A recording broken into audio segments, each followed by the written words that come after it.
তাহলে চিল্লাইয়া বলেন নারায়ে তাকবীর, আরো জোরে বলেন নারায়ে তাকবীর। আল্লাহ কবুল করেন বলেন আমিন, আরো মহব্বতে বলেন আমিন। বয়ান শুনবেন, ওয়াদা করেছেন কার কাছে? আল্লাহর কাছে। আরো জোরে বলেন আল্লাহর কাছে। আমার কাছে করেছেন, সভাপতির কাছে করেছেন, কার কাছে করেছেন? শুনবেন তো ইনশাআল্লাহ। তাহলে একটা কথা বলবো, মানবেন? ভাই সকলেই বলেন মানবেন, আরো জোরে বলেন মানবেন। অল্প আগে এসেন, মিলা বসে আসেন। বয়ান লম্বা করবো না, সংক্ষিপ্ত বক্তব্য হবে ইনশাআল্লাহ। আসেন ভাই, পিছনে যুবক বন্ধুগণ যারা আছেন আপনারা একটু দয়া করে আগ বাড়েন। আমি এখানে আসার পরেই শুনছি যুবকদের উদ্যোগে মিলাদুন নবী দিবস উপলক্ষে প্রোগ্রাম। গতিকে যুবকরা যদি পিছনে থাকেন দেখতে ভালো হয় না। আল্লাহর রাস্তে দয়া করে একটু আগ বেড়ে আসুন। যারা খুঁটার সাথে হেলান দিয়ে আছেন তারা অমনেই থাকেন, বাকি মানুষটি আগ বাড়েন। মানে খুঁটার সাথে হেলান দিয়ে বসলে যে কি মজা, যারা বসে তারাই বসে। ভাই আইসেন, আল্লাহ রাস্তায় গেল দেখো পাশের বাবা জিরাল ভাই গেল না, আইসেন আইসেন ভাই। বক্তব্য শেষের দিকে খালি দোয়া বাকি। আসেন ভাই, যারা পিছনে আসবেন তারা পরে বসবো। আল্লাহ কবুল করুক, জোরে বলেন আমিন, মহব্বতে বলেন আমিন। আলহামদুলিল্লাহ আলহামদুলিল্লাহ নাহমাদু। জানুয়ারি, ফেব্রুয়ারি, মার্চ, এপ্রিল, মে, জুন, জুলাই, আগস্ট, সেপ্টেম্বর, অক্টোবর, নভেম্বর, ডিসেম্বর, কতরূপ আরবি মাসেরও 12টা নাম আছে, যেটা আমরা মুসলমানদের প্রত্যেক জনেরই ছোট হোক বড় হোক আমাদের জানা দরকার, শিক্ষা অর্জন করা প্রয়োজন, কর্তব্য। কিন্তু আমরা আরবি মাসের নাম কিন্তু অধিকাংশ মানুষে জানি না। আরবি মাসের প্রথম মাসটাই হইল মুহররম। যেই মাসের বিষয় আলোচনা করলে সারা রাত শেষ হবে না। মুহররমের 10 তারিখের বর্ণনা যদি করা যায়, বর্ণনা করে শেষ করা যাইব না। তো মুহররমের পরের দ্বিতীয় নম্বর মাসটার নাম কি বলছিলাম? সফর। তৃতীয় নম্বর মাসের নাম হইল রবিউল আউয়াল। এই মাসের 12 তারিখ, যেমন আজকে 12ই রবিউল আউয়াল তারিখে আল্লাহ নবী সাল্লাল্লাহু আলাইহি ওয়া আলিহি ওয়াসাল্লামের জন্ম হয়। সুবহানাল্লাহ বলেন, সুবহানাল্লাহ। আর আসতে বলেন সুবহানাল্লাহ। আমার বন্ধুগণ, এই দিনে বিশ্ব নবীর জন্মগ্রহণ হয়। আর সেই মাসটাকে, সেই দিনটাকে আমরা মিলাদুন নবী হিসাবে বলি, মিলাদুন নবী দিবস হিসাবে বলি।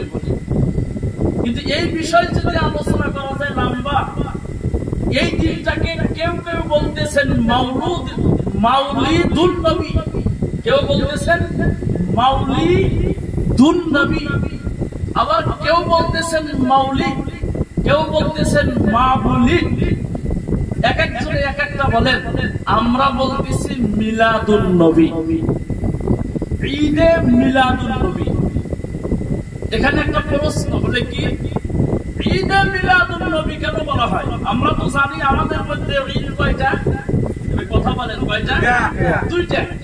এক নম্বর ঈদ যেমন রমজানুল মুবারক মাস শেষ হওয়ার লগে লগে যে ঈদ, সেই অর্থাৎ ঈদুল ফিতর। দ্বিতীয় নম্বর ঈদ হইল কুরবানি ঈদ, যেটাকে আমরা বলি ঈদুল আযহা। দুইটা ঈদ। কিন্তু এই দিনটাকে ঈদে মিলাদুন নবী কেন বলা হয়? এখানে ঈদ কেন লাগানো হলো? ভাই, ঈদ শব্দের অর্থই হইল আনন্দ। ঈদ শব্দের অর্থই হইল খুশি। তাহলে ঈদুল ফিতর, ঈদুল আযহা, এখানেও খুশি। আর এখানেও ঈদ লাগানো হয়েছে, তার কারণ হইল আল্লাহ নবী সাল্লাল্লাহু আলাইহি ওয়াসাল্লামের জন্মদিনের কারণে আমরা সকলেই খুশি, সেই জন্য ঈদ মিলাদুন নবী বলা হয়। জোরে কোন সুবহানাল্লাহ। আমার বন্ধুগণ, কিন্তু ঈদ মিলাদুন নবী অর্থাৎ আল্লাহ নবী সাল্লাল্লাহু আলাইহি সাল্লামের জন্মদিন রবিউল আউয়ালের 12 তারিখ বার সোমবার। এই দিনে জন্ম হয়, কিন্তু জন্মদিন পালন করা যাবে কি যাবে না এটা কিন্তু বহুত বড় একটা বিষয়। জন্মদিন পালন করা যাইব কি? ঈদে মিলাদুন নবী দিবস হিসাবে নির্ধারিত কোনো ইবাদত নাই, নির্ধারিত কোনো ইবাদত নাই। হ্যাঁ, আপনি ইচ্ছা করলে কোরআন শরীফ তেলাওয়াত করতে পারেন, আপনি ইচ্ছা করলে জিকির আজকার করতে পারেন, আপনি ইচ্ছা করলে রোজা রাখতে পারেন, আপনি ইচ্ছা করলে কিছু 2-4 জন গরিব দুঃখী এক বাড়িতে আইনা খিলাইতে পারেন, আপনি ইচ্ছা করলে 2-4 রাকাত নফল ইবাদত করতে পারেন, সেটা আপনার ইচ্ছা। কিন্তু নির্ধারিত কোনো ইবাদত নাই আমার বন্ধুগণ। কিন্তু এই দিনে কয়েকটা বস্তু আল্লাহ তাআলা কবুল করে থাকেন, তার মধ্যে বিশেষত আমি 4টা বলবো। এই দিনে কয়েকটা বস্তু আল্লাহ তাআলা কবুল করে থাকেন, তার মধ্যে বিশেষত আমি 4টা বলবো। কি কি বলবো? যেটা আমি হাদিস শরীফ থেকে তেলাওয়াত করেছি, হুমুল লাযিনা লা ইয়ারকুন ওয়ালা ইস্তারকুন ওয়ালা ইয়াতাতায়্যারুন ওয়া আলা রাব্বিহিম ইয়াতাওয়াক্কালুন। এই 4টা বিষয় এটা কি বলা হলো এখানে? এখানে বলা হয়েছে যে অকথ্য কথার দ্বারাই তোমরা যারা ফুট নিবা না, অকথ্য কথার দ্বারাই যারা ফুট তোমরা দিবা না। তারপরে বলা হয়েছে হুমুল লাযিনা লা ইয়ারকুন ওয়া লা ইস্তারকুন ওয়া লা ইয়াতাতায়্যারুন, ভাগ্য পরীক্ষা করবা না। 4 নম্বরে বলা হয়েছে ওয়া আলা রাব্বিহিম ইয়াতাওয়াক্কালুন, যাহা কিছু হয় কার তরফ থেকে হয়? আরো জোরে বলেন আল্লাহ। এই বিষয় কিছু কথা আমি আপনাদের সম্মুখে আলোচনা করার জন্য চেষ্টা করব ইনশাআল্লাহ, আল্লাহ যদি তৌফিক দান করেন। তার মধ্যে একটা কথা আছে তওবা, একটা কথা আছে তওবা। তওবার কোনো নির্ধারিত দিন নাই, আপনি যে কোনো দিন নিশ্চয় ক্ষমা করে দিবেন সমস্ত গুনাহকে। কেডা ক্ষমা করব? আল্লাহ। আল্লাহ ইন্নাহু হুয়াল গফুরুর রহিম, নিশ্চয় ওই আল্লাহ চূড়ান্ত ক্ষমাশীল পরম করুণাময়। এই হইল পবিত্র কোরআনের সংক্ষিপ্ত তরজমা। এবার আসেন, এই যে প্রথম যে 4টা কামের কথা বলছি, এই 4টা কাম যদি কারোর ভিতরে থাকে, আল্লাহ তাআলা ওই 4টা কাম কারণেওয়ালা ব্যক্তিদেরকে 70,000 উম্মতের সাথে বিনা হিসাবে বিনা আযাবে আল্লাহ তাআলা জান্নাতে দিয়ে দেব। সুবহানাল্লাহ। কত হাজার উম্মত বললাম? মনে রাখবেন কিন্তু 70,000 উম্মতের সাথে বিনা হিসাবে বিনা আযাবে জান্নাতে দিব। আমরা যারা এখানে বসেছি, আমরা বিনা হিসাবে বিনা আযাবে জান্নাতে যাইতে চাই কি চাই না? চাই। জাহান্নামে কিন্তু কেউ যাইতে চায় না, কেউ যাইতে চায় না। জান্নাতে সকলেই যাইতে চায়। এর জন্যই আল্লাহর নবী বলছেন, ইযা মারারতুম বিরিয়াদিল জান্নাতি ফারতাউ। আল্লাহর নবী, বিশ্ব নবী জনাবে রাসূলুল্লাহ সাল্লাল্লাহু আলাইহি ওয়াসাল্লাম বলেন, এ আমার সাহাবারা, তোমরা দুনিয়ার জমিনের মধ্যে বেশি বেশি করে জান্নাতের টুকরার মধ্যে তোমরা অংশগ্রহণ করো। সাহাবায়ে কেরাম বলেছেন, ইয়া রাসূলুল্লাহ সাল্লাল্লাহু আলাইহি ওয়াসাল্লাম, দুনিয়ার জমিনের মধ্যে আমরা জান্নাত কোন জায়গার মধ্যে পাবো? আল্লাহর নবী জানাইয়া দিল, হিনাকুল যিকির, যে জায়গার মধ্যে জিকির হয়, যে জায়গার মধ্যে ফিকির হয়, যে জায়গার মধ্যে দুরূদ হয়, যে জায়গার মধ্যে তওবা হয়, যে জায়গার মধ্যে পবিত্র কোরআন হাদিসের কথা আলোচনা করা হয়, ওই জায়গাটুকুনকে মুনাজাতের আগ মুহূর্ত পর্যন্ত আমার আল্লাহ রাব্বুল আলামিন একটা জান্নাতের অংশ হিসাবে ঘোষণা দিয়া রাখে। আরো জোরে বলেন সুবহানাল্লাহ। আমার বন্ধুগণ, তাহলে এই কথার দ্বারাই বোঝা গেল দুনিয়ার জমিনের মধ্যে আমরা জান্নাতের টুকরার মধ্যে অংশগ্রহণ করেছি। এই কথার দ্বারাই বোঝা গেল আমরা দুনিয়ার মধ্যে জান্নাতের টুকরার মধ্যে অংশগ্রহণ করেছি। আল্লাহ আমাদেরকে জান্নাতের মধ্যে বসার জন্য সুযোগ দিয়ে দিল, তাতে আমরা খুশি না বেজার? জোরে বলেন, আরো জোরে বলেন, খুশি না বেজার? আমার বন্ধুগণ, তাহলে জান্নাতে বসতে পেরেছি আমরা, ঘোষণা কার? আল্লাহর নবীর। আমরা জান্নাতে বসতে পেরেছি, আমরা সকলেই খুশি। কিন্তু বন্ধুগণ আমার, আল্লাহ আল্লাহর নবী বলছেন রিয়াজুল জান্নাত অর্থাৎ জান্নাতের অংশ। এই রিয়াজুল জান্নাত আপনি কোথায় পাবেন? রিয়াজুল জান্নাত কিন্তু আপনি সারা দুনিয়ার মধ্যে ভারতবর্ষের কোন আনাচে কানাচের মধ্যে পাবেন না। আমেরিকায় যান রিয়াজুল জান্নাত পাবেন না, বাংলাদেশে যান রিয়াজুল জান্নাত পাবেন না, উত্তর কোরিয়া যান রিয়াজুল জান্নাত পাবেন না, পাকিস্তানের জমিনের মধ্যে যান রিয়াজুল জান্নাত বন্ধুগণ পাবেন না। বলবেন তাহলে কোথায় পাবো? আমার বন্ধুগণ, রিয়াজুল জান্নাত যদি আপনি পাইতে চান, একটা দেশের মধ্যে যাওয়া লাগবে। সেইটা হইল আমার নবী, আপনার নবী, আল্লাহর নবী, ফেরেশতাদের নবী, নবী মুহাম্মদুর রাসূলুল্লাহ সাল্লাল্লাহু আলাইহি ওয়াসাল্লামের জন্ম যেই দেশের মধ্যে হয়েছে, ওই দেশের মধ্যে গেলে আপনি রিয়াজুল জান্নাত আপনার দুই চোখ দিয়ে দেখতে পারবেন। এই দুই চোখ দিয়ে দেখা পারবেন না রিয়াজুল জান্নাত। তাহলে বলবেন কোথায়? বলে সৌদি আরব। বলে হ্যাঁ হ্যাঁ সৌদি আরব। সৌদি আরব কোথায়? বলে মক্কায়। বলে না। বলে তাহলে কোন জায়গায়?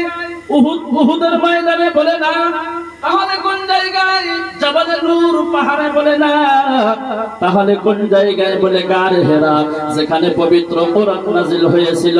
বলে না না না না, ওই জায়গায় না। বলে কোন জায়গার মধ্যে? বদরের ময়দানে। বলে তাও না। তাইফের ময়দানে। বলে তাও না। জাবালে নূর পাহাড়ে। বলে তাও না। জাবা গারে সুর পাহাড়ের মধ্যে। বলে তাও না। বলে কোন জায়গার মধ্যে পাওয়া যাইব? একটা জায়গার মধ্যে বন্ধুগণ পাওয়া যাইব আরব দেশের মধ্যে।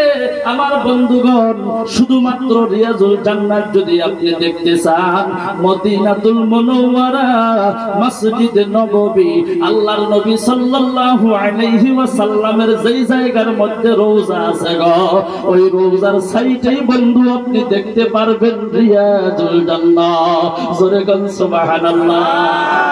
জায়গায় গেলে দেখবেন। সেই জন্য আল্লাহর নবী হাদিসের মধ্যে বলছেন, বারিউম মিনান নিফাক ওয়া বারিউম মিনান নার, আও কামা ক্বালা আলাইহিস সালাতু ওয়াস সালাম। আল্লাহর নবী বলছেন, মসজিদে নববী অর্থাৎ মদিনাতুল মুনাওয়ারা, মসজিদে নববীর মধ্যে যদি আপনি মাত্র 8 দিন 40 নামাজ যদি আপনি মসজিদে নববীর মধ্যে যদি বন্ধুগণ আদায় করতে পারেন, আল্লাহর নবী জানাইয়া দিল ওই ব্যক্তির অন্তর থেকে আমার আল্লাহ মুনাফিক দূর করিয়া দিব। শুধু তাই না, আমার বন্ধুগণ জাহান্নামের আগুন পর্যন্ত হারাম করিয়া দিব। সাহাবায়ে কেরাম বললেন, ইয়া রাসূলুল্লাহ, আপনার উম্মতের মধ্যে এত গুনাহগার থাকবে, গরিব থাকবো, পয়সা থাকবে না, ধন দৌলত থাকবে না, তারা তো মদিনার জমিনের মধ্যে আসতে পারবো না, তাদের উপায়টা কি হবে? আল্লাহর নবী জানাইয়া দিল, তাদের জন্য এই অফারটা আছে। বলে কি অফার? বলে বারিউম মিনান নিফাক ওয়া বারিউম মিনান নার। তাদের জন্য একই অফার আছে। তারা যদি পুঠিবাড়ির মধ্যে থাকে, নাইবা তারা যদি দীর্ঘাটের মধ্যে থাকে, নাইবা তারা যদি সফরের মধ্যে থাকে, আমার বন্ধুগণ মুসলমান ভাইয়েরা, নাইবা তারা যদি বিলাসী পাড়ায় থাকে, ধুবুরি জেলার যে কোনো জায়গার মধ্যে থাকুক না কেন, আসামের যে কোনো জায়গার মধ্যে থাকুক না কেন, ভারতবর্ষের যে কোনো জায়গার মধ্যে থাকুক না কেন, আমার বন্ধুগণ পৃথিবীর যে কোনো জায়গার মধ্যে থাকুক না কেন, অর্থাৎ বাড়ির মধ্যে থাকিয়া ওই মানুষটা যদি আল্লাহর ঘর মসজিদের মধ্যে গিয়া যদি 5 ওয়াক্ত নামাজ আদায় করে মাত্র 40 দিন, জোরে বলেন কত দিন? মাত্র 40 দিন। 200 ওয়াক্ত নামাজ যদি কেউ ইহতিমামের সহিত তাকবীরুল্লাহর সহিত যদি আদায় করতে পারে, আমার নবী বিশ্ব নবী ঘোষণা দিয়ে দিল ওই ব্যক্তির জন্য আমার আল্লাহ অন্তর থেকে মুনাফিক দূর করিয়া দিব এবং জাহান্নামের আগুন আমার আল্লাহ হারাম করিয়া দিব। আরো জোরে বলেন সুবহানাল্লাহ। লা ইলাহা ইল্লাল্লাহ, জোরে জোরে লা ইলাহা ইল্লাল্লাহ, লা ইলাহা ইল্লাল্লাহ, বলো লা ইলাহা ইল্লাল্লাহ, জোরে লা ইলাহা ইল্লাল্লাহ, লা ইলাহা ইল্লাল্লাহ। যার দিলে আছে আমার আল্লাহর ভয়, যার দিলে আছে রে আল্লাহর ভয়, যার দিলে আছে আল্লাহর ভয়, আল্লাহ আল্লাহ সব সময়, যার দিলে আছে রে আল্লাহর ভয়, যার দিলে আছে আল্লাহর ভয়, আল্লাহ আল্লাহ সব সময়। তাহার নিদিরা ভালো লাগে না এই দুনিয়া, ভালো লাগে না, ভালো লাগে শুধু ইল্লাল্লাহ, বলো লা ইলাহা ইল্লাল্লাহ, জোরে জোরে লা ইলাহা ইল্লাল্লাহ, বলো লা ইলাহা ইল্লাল্লাহ, লা ইলাহা ইল্লাল্লাহ, লা ইলাহা ইল্লাল্লাহ মুহাম্মাদুর রাসূলুল্লাহ। সকলেই বলেন সাল্লাল্লাহু আলাইহি ওয়াসাল্লাম। আমার বন্ধুগণ, খারাপ পাইতেছেন আপনারা? খারাপ পাইলে কি বলবেন যে খারাপ পাই? এক ধর্মসভায় যা বলছি, ভাই খারাপ পাইতেছেন আপনারা? পিছনে একটা লোক বসা ছিল, তিনি খারায়া বলতেছেন, তা কিরমিরায়া বলে নফরত কইনা বয়ান করেন। আমি মনে মনে ভাবলাম এইটা তো ভালো খারাপ পাইতেছে দেখি গো। পরে ভালো কইনা খবর নিয়ে দেখলাম মানুষটা তার বাড়িতে তার স্ত্রীর সাথে রাগারাগি করে ধর্মসভায় এসেছে। বাড়িতে তো পারেই নাই, ধর্মসভায় এসে আমার সাথে রাগ করে। ও বন্ধুগণ, রাগারাগি আছে গো কারো? আল্লাহ কবুল করেন, জোরে বলেন আমিন, আরো মহব্বতে বলেন আমিন। আমার বন্ধুগণ, তাহলে রিয়াজুল জান্নার কথা বলতেছিলাম, যে জায়গার মধ্যে বসেছি আল্লাহর নবী ঘোষণা দিয়ে দিল এইটা হইল রিয়াজুল জান্নাহ, অর্থাৎ জান্নাতের একটি টুকরা। আপনি যদি জান্নাতের অংশ যদি দেখতে চান, আপনি মদিনাতুল মুনাওয়ারার মধ্যে যাওয়া লাগবে। হুজুর গানে দিনের মুখে শুনেছি, রিয়াজুল জান্নাতের মধ্যে যদি কেউ একবার জীবনে একবার যদি ঢোকার জন্য সুযোগ পাইল, চান্স যদি পাইল, আল্লাহ যদি নসিবটা কপালটা যদি ভালো রাখলো, আমার বন্ধুগণ, উনি ঘুরিয়া আসার পর দুনিয়ার যে কোনো জায়গার মধ্যে মারা যাক না কেন, আল্লাহ তাআলা ওই ব্যক্তিকে ডাইরেক্ট আল্লাহর জান্নাতে দিয়ে দিব। আমার বন্ধুগণ, আগামী 25 তারিখ, আজকে কত তারিখ? আগামী 25 তারিখে আমি যাইতেছি, দোয়া করবেন। ওমরা হজে আমার মাকে নিয়ে যাইতেছি। একবার গিয়েছিলাম, আল্লাহ ঢোকার সুযোগ দিয়েছিল, 5 বার গিয়েছিলাম। এবার নিয়াত আছে আরো বেশি যাতে ঢুকতে পারি মাকে সাথে নিয়ে। আপনাদের জন্য ওয়াদা দিয়ে গেলাম, আল্লাহর কাবা ঘর ধরিয়া অন্তর খুলিয়া আপনাদের জন্য দোয়া করব, আল্লাহ তাআলা যাতে আপনাদেরকেও জীবনে একবার মক্কা মদিনা যাওয়ার তৌফিক দিয়ে দেয়। আমিন। আমার সেই মদিনার কথা, রিয়াজুল জান্নাতের কথাটা বলতেছিলাম, যেই দেশের মধ্যে আমার নবী, আপনার নবী, বিশ্ব নবী মুহাম্মাদুর রাসূলুল্লাহ সাল্লাল্লাহু আলাইহি ওয়াসাল্লাম জন্মগ্রহণ করেছেন। এই 12ই রবিউল আউয়াল আজকের দিনটাতেই বন্ধুগণ জন্মগ্রহণ করেছিল। সেই নবী যখন নবুয়ত পাইলেন, নবুয়ত পাওয়ার পর মসজিদ নববী মদিনাতুল মুনাওয়ারা, লম্বা ঘটনা আমি সংক্ষিপ্ত বলছি। মসজিদ নববী নবুয়ত পাওয়ার পর আমার বন্ধুগণ আল্লাহর নবী যখন হিজরত করে মদিনার জমিনের মধ্যে চলে গেল, ও বন্ধুগণ আমার মদিনার জমিনের মধ্যে যাওয়ার পর মসজিদ নববীর মধ্যে আল্লাহর নবী একদিন বসে আছেন ফজরের নামাজের পর। আল্লাহর নবী ফজরের নামাজ পড়ার পর সাহাবায়ে কেরামগণকে প্রশ্ন করলেন, এ আমার সাহাবারা, আমি তোমাদেরকে একটা কথা শোনাইতে চাই, তোমরা কি শুনবা? সাহাবায়ে কেরাম বললেন, জি হুজুর, আমরা তো আপনার কথায় শোনার জন্য অপেক্ষায় বসে আছি। আল্লাহর নবী বললেন, তাহলে শোনো। আল্লাহর নবী বলতেছেন, উরিদাত আলাইয়াল উমাম ফারাআইতুন নাবিয়্যা ওয়া মা'আহুর রুহাইতু ওয়ান নাবিয়্যা ওয়া মা'আহুর রাজুলু ওয়ার রাজুলানি ওয়ান নাবিয়্যা লাইসা মা'আহু আহাদ। সিল্লাইয়া বলেন সুবহানাল্লাহ। বন্ধুগণ, আল্লাহর নবী বলতেছেন, আমি যখন রাত্রিবেলায় ঘুমের ঘরের মধ্যে চলে গেলাম, আমি যখন ঘুম আসিয়া গেলাম, পূর্ণাঙ্গ নয়, আংশিক, যেটাকে আমরা কালগম বলি, কালগম বলি না গো, আমরা কালগম বলি। আল্লাহর নবী বলতেছেন, আমি যখন কাল ঘুম আসিয়া গেলাম, আমি নবীজিকে স্বপ্নের মধ্যে দেখানো হলো। আমরা কি বলি? স্বপ্নে দেখি, কি করব? স্বপ্নে দেখি, তাই কই না? আল্লাহর নবী কি বললেন? স্বপ্নে দেখানো হলো। তার মানে কথা স্পষ্ট বোঝা গেল, এই স্বপ্নটা আল্লাহর পক্ষ থেকে দেখানো হয়েছে। সাহাবায়ে কেরাম বললেন, হুজুর কি দেখলেন? আল্লাহ কি দেখাইলো? বিশ্বনবী আমার বলতেছেন, এ সাহাবারা, তোমরা মনোযোগ দিয়ে শোনো। আমি স্বপ্নের মধ্যে দেখতেছি, যুগে যুগে আমার আল্লাহ দুনিয়ার মধ্যে যত নবী রাসূল প্রেরণ করেছে, প্রত্যেকজন নবী রাসূলগণকে আমি নবীজির সম্মুখে স্বপ্নের মধ্যে দেখানো হলো।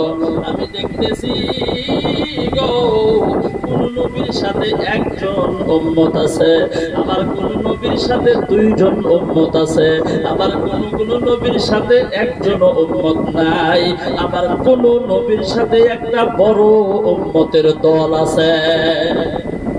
আল্লাহর নবী বলতেছেন, আমি দেখতেছি কোন নবীর সাথে একজন দুইজন, কোন নবীর সাথে বড় দল কারোর সাথে নাই।